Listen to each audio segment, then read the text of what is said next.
Hello, I am Ninja Does. I am so glad you stopped by. Now, before I start this video on bad games, I would like to address something. You might be taken back by the way I look. I just want to say I'm a regular person just like most of you. Just to prove my point, here are some clips from my everyday life.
See?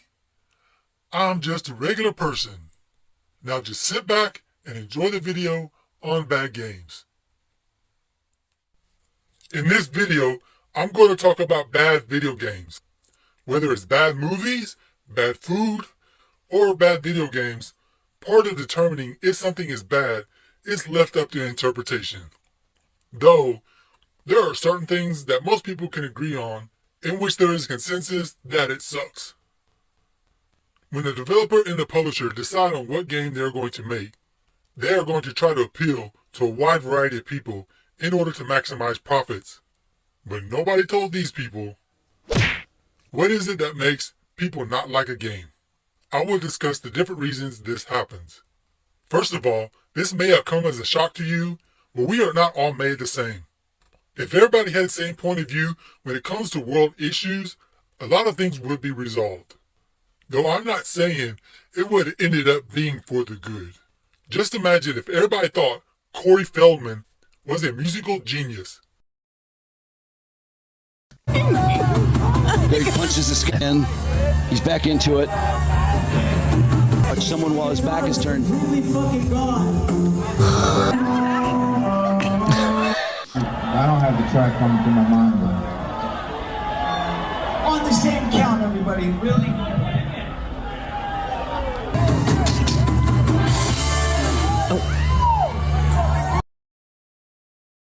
Wow, that was cringe. Now, if everybody had my point of view, the world would look like this. I don't get out much. The good side to having different points of view is things aren't going to get boring. If someone were to ask you what your favorite genre is, I'm guessing everybody would say RPG. No? Oh, of course not. When a developer and a publisher decide on what genre road they are going to go down, they have to do their best to appeal to that target audience. Although, according to Steam, this game is an RPG. How is that an RPG? I can just see that meeting now.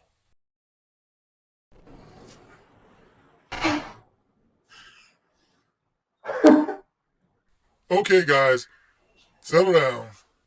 We are meeting today to discuss the next game we are going to make. What we want to do is have a little bit of a bunch of different types of genre all rolled into one game. My goal is to appeal to as many gamers out there with just one game. This is the model I would like to follow. Now RPG for the nerds. First person shooter for the COD bros. Story driven for the drama type people. Battle Royale for those who like to do the same thing over and over again, for no reason. Racing for the Fast and Furious crowd. And finally, loot boxes for the people who like to play sports games. I'm thinking of calling it the last of the Forza Apex Elder's Duty. That sounds kinda nasty. I'm just brainstorming, but you get the picture. I'm tired of getting constant bad reviews from different people due to their preferences. If we put as many genres in a game as possible, it will leave less room open for criticism. Do you think it'll actually work? Why wouldn't it? Look, gamers are a finicky group of people. They just want to feel like they belong. If we include their style of play in a game, it just means more revenue for us. Basically, we are taking all these types of personalities and rolling them all into one. Is that me on the nerd? No. They just resemble you. Anyways, let's get to work on this and hopefully we can have a trailer that doesn't look anything like the real game out by the end of the year.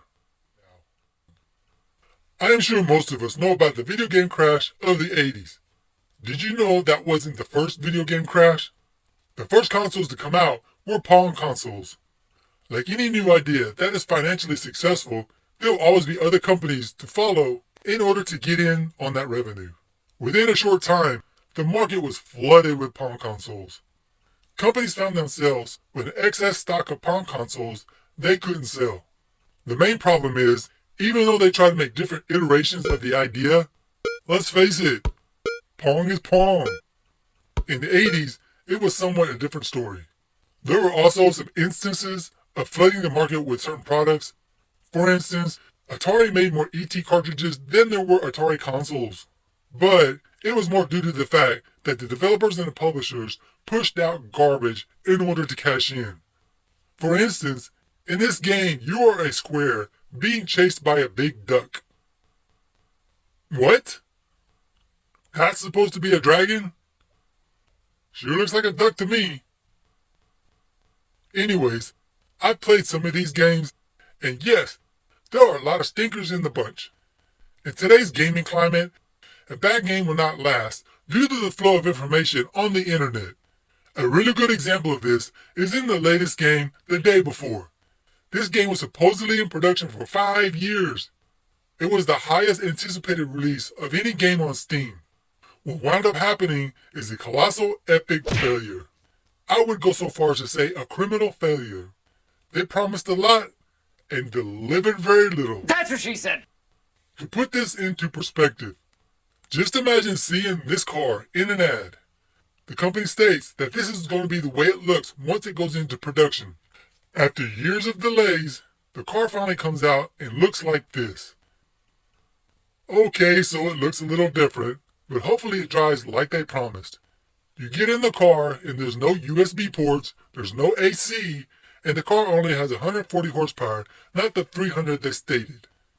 The problem is, they still charge you the same amount as if these features were included, and it looks like it was supposed to. I'm sure the publishers of The Day Before went the route a lot of publishers are going down, and that is sell it now, fix it later. In the case of The Day Before, it was so bare bones that it was impossible for them to get away with it. It was basically just a blatant acid flip.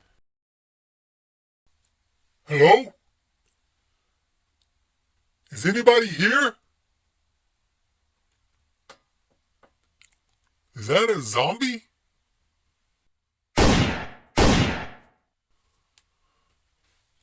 Nope. Just a mannequin. What am I supposed to be doing? Man, this game sucks. Yeah, that game is horrible. There are many reasons why a developer or publisher will make a bad game. I would say the number one reason is the obvious: money.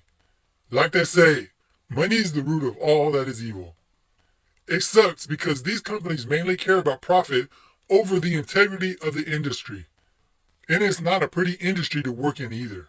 The people who actually create the games are the most expendable.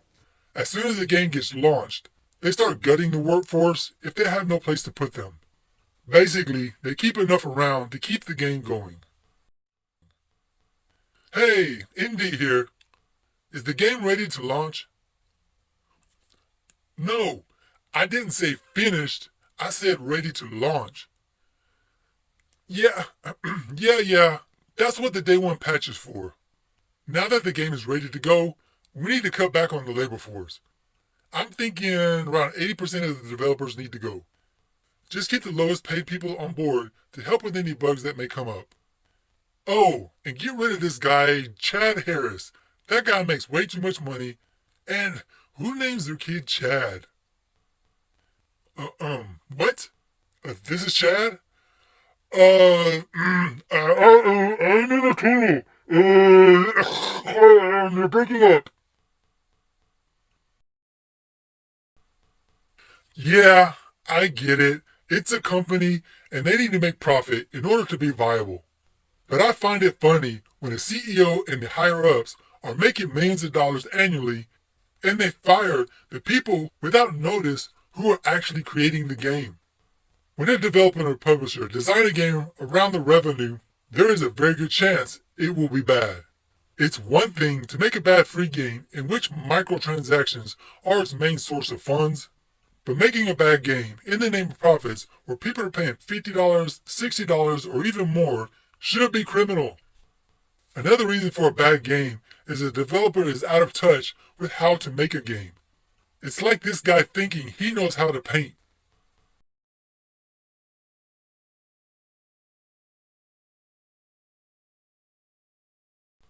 These developers have their heart set on making a game, but just don't have the ability.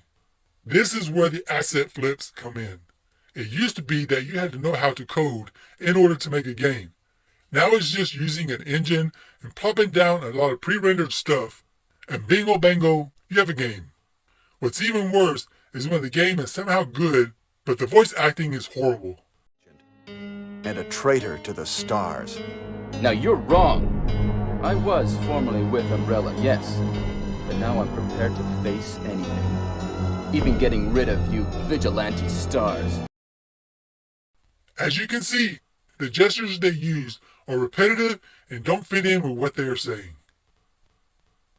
One other reason for a bad game is a game can start out good or decent and then fall flat on its face for many reasons. It's like running a marathon. The first part of the race is easy if you are in shape. The last few miles are much harder than the first few miles. Whoo, man, this is tough. Hey, how far have I gone? 100 yards? That's all? The same thing goes into making a game. Developers can become burned out and wish the development of the game will suffer. Also, the developer and publisher may be running out of money. They start cutting corners and changing the game so they can release it, either shorter or unfinished. I can't count how many times I have read in a review on Steam that the game had promise, but it seems like the developers didn't follow through when it was needed. Speaking of Steam reviews, do we really need this much information in a review? That seems a little overboard. I could be wrong. The thing that gets me the most is when a company uses the namesake of a popular game in which it doesn't even resemble the previous versions. Boy, was I mad when I bought this game.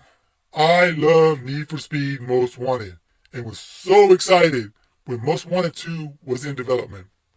I pre-ordered this game and stood in line at GameStop for the midnight release. Yeah, remember doing that?